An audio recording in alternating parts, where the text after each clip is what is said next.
श्री कृष्ण। आइए जानते हैं 2025 जुलाई महीने में अगर आप भी संतान प्राप्ति के लिए प्रयासरत हैं तो कौन सी शुभ और सर्वश्रेष्ठ तिथि बन रही है, किन तिथि में आपको मनचाही संतान प्राप्ति के लिए प्रयत्न करना चाहिए, यह भी वीडियो में है।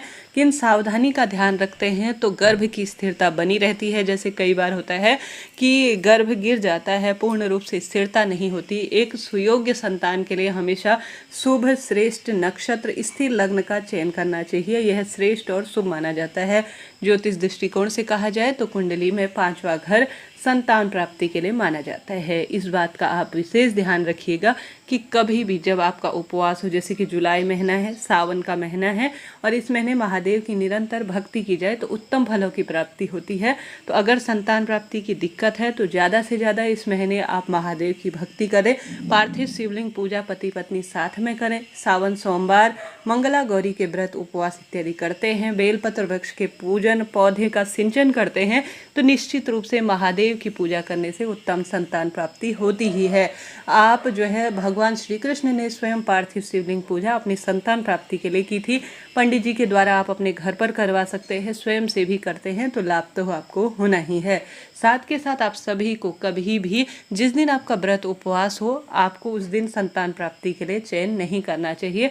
यह जो है कहीं ना कहीं हारी बीमारी और उत्तम संतान प्राप्ति के लिए शुभ और श्रेष्ठ नहीं माना जाता। इस चीज़ का नियम का आप ध्यान रखें।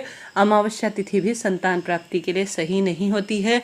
चतुर्थी, चतुर्दशी और नवमी यह रिक्ता तिथि मानी जाती है। इनमें भी आप संतान प्राप्ति के लिए प्रयत्न ना करें, इस चीज़ का आप ध्यान रखिए। और कभी भी मासिक धर्म के 7 दिन पूर्ण हो जाने के बाद ही आप सभी को संतान प्राप्ति के लिए प्रयत्न करना चाहिए। 7 दिन तक कभी भी किसी भी स्वरूप में आप प्रयत्न ना करें। संतान तो हो जाती है, उत्तम संतान पुत्र प्राप्ति का भी 4 दिन बाद 7 दिन के बीच में वर्णन मिलता है शास्त्रों में, पुस्तकों में, परंतु ऐसी संतान कहीं ना कहीं अल्पायु, रोगग्रस्त, मानसिक शारीरिक रूप से कष्टदायक मानी जाती है।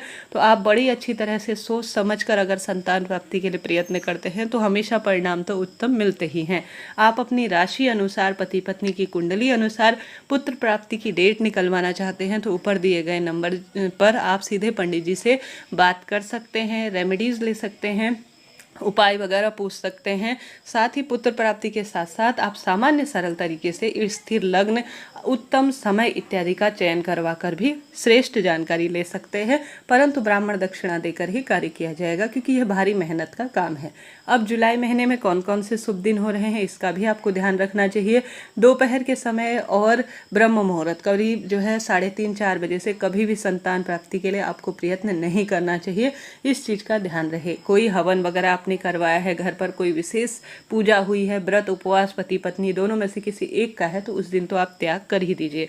अब बात करते हैं, बहुत लंबा समय हो जाता है, तो जुलाई में शुक्ल पक्ष का जो समय है वह 2 तारीख का है। सबसे अच्छा है, हस्त नक्षत्र इस दिन हो रहा है और इस दिन सबसे पहले आप दिन में सूर्य भगवान को जल चढ़ाएं, पति पत्नी साथ में मिलकर, और विशेष तौर पर इस दिन उत्तरा फाल्गुनी नक्षत्र है और साथ के साथ इस दिन हस्त नक्षत्र का भी हो रहा है। तो शुक्ल पक्ष 2 तारीख का दिन सबसे अच्छा है, श्रेष्ठ है।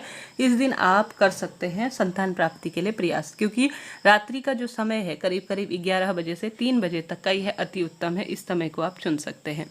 इसके बाद आप सभी जो है 2 तारीख के बाद 3 जुलाई 2025 का भी दिन चुन सकते हैं। यह भी बहुत अच्छा है, श्रेष्ठ है और अति उत्तम है।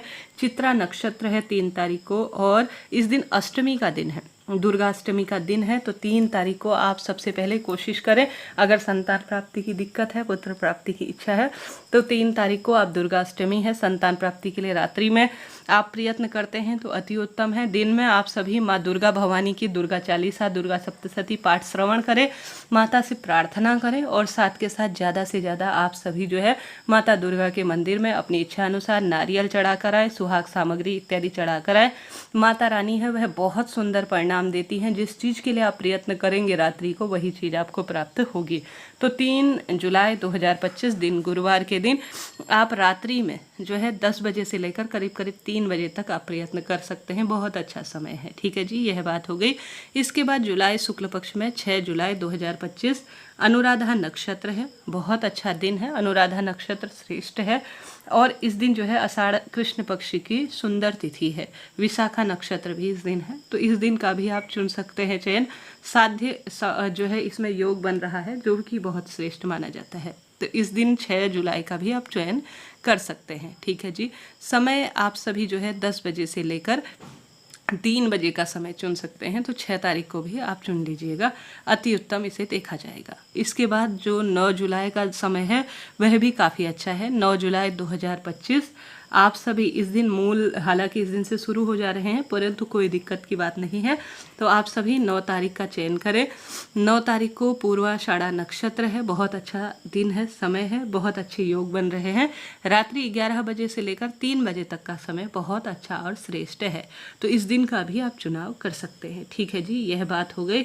इसके बाद विशेष तौर पर और अति उत्तम 23 तारीख का दिन बन रहा है, क्षमा करें, 23 तारीख का दिन बन रहा है। इस दिन का आप चुनाव कर सकते हैं।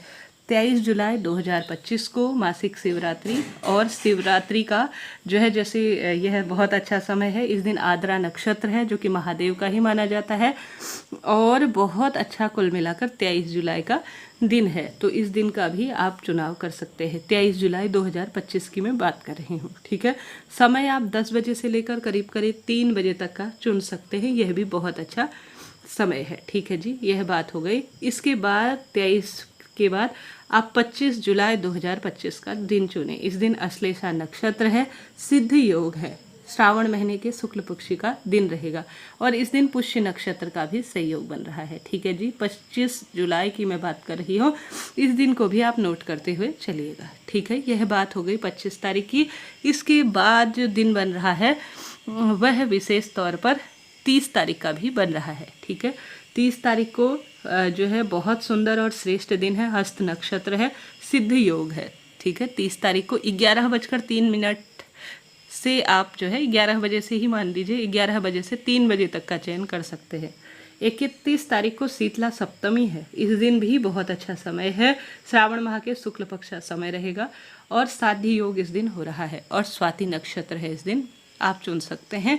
31 तारीख का दिन भी माता रानी की उपासना करें, उसके बाद आप प्रयत्न कर सकते हैं। ठीक है जी, यह बात हो गई। 31 तारीख को आप रात्रि 11:50 से 3:30 तक का समय चुन सकते हैं। बात कर लेते हैं कृष्ण पक्ष की। ठीक है, जुलाई महीने में कृष्ण पक्ष में जो सबसे अच्छा श्रेष्ठ दिन है वह 11 जुलाई 2025 का है। तो 11 जुलाई को जो है विशेष तौर पर वैधृति योग है और इस दिन जो है आप कृष्ण पक्ष का सुंदर समय है, उत्तराषाढ़ा नक्षत्र है और रात्रि 10 बजे से लेकर 3 बजे तक का समय सबसे अच्छा है। इसके बाद 14 जुलाई 2025 का दिन आ रहा है। 14 जुलाई को सोमवार का दिन रहेगा और इस दिन गणपति गजानन जी का चतुर्थी का व्रत भी रहेगा, तो इस दिन आप गणेश जी की उपासना जरूर कीजिएगा। तो 14 जुलाई 2025 सद्भिषा नक्षत्र है, इस दिन आयुष्मान योग है, धनिष्ठा नक्षत्र का भी संयोग हो रहा है। 10:03 तथा 10 साढ़े 10 बजे से लेकर 3 बजे तक का समय अच्छा है। 15 जुलाई 2025 सद्भिषा नक्षत्र है, पूर्वाषाढ़ा भी नक्षत्र है, सौभाग्य योग बन रहा है और जो है इसमें आप 15 तारीख को भी आप चुन सकते हैं, बहुत अच्छा समय है। इसके बाद 17 तारीख को भी अच्छा दिन है। ठीक है, यह कृष्ण पक्ष की हम बात कर रहे हैं। 17 तारीख को बहुत अच्छा समय है, इस दिन भी आप चुनाव कर सकते हैं। इस दिन रेवती नक्षत्र रहेगा, जो कि अच्छा है, कोई दिक्कत की बात नहीं है और साथ ही इस दिन जो रात्रि 10 बजे से लेकर 2 बजे तक का समय बहुत अच्छा है। इसके बाद 20 तारीख की बात करते हैं। कृतिका इस दिन नक्षत्र है और साथ ही रेवती नक्षत्र का भी संयोग रोहिणी नक्षत्र का संयोग हो रहा है। ठीक है, 11 बजे से 3 बजे तक का शयन बहुत अच्छा होगा। इसके बाद 21 जुलाई 2025 10 बजे से लेकर 1 बजे तक का समय है, इस दिन भी रोहिणी नक्षत्र का संयोग हो रहा है। ठीक है जी, यह बात हो गई। अब बात कर लेते हैं संतान प्राप्ति के लिए अगर आप प्रयत्न हैं तो किन रात्रि को आपको प्रयत्न करना चाहिए पुत्र प्राप्ति के लिए।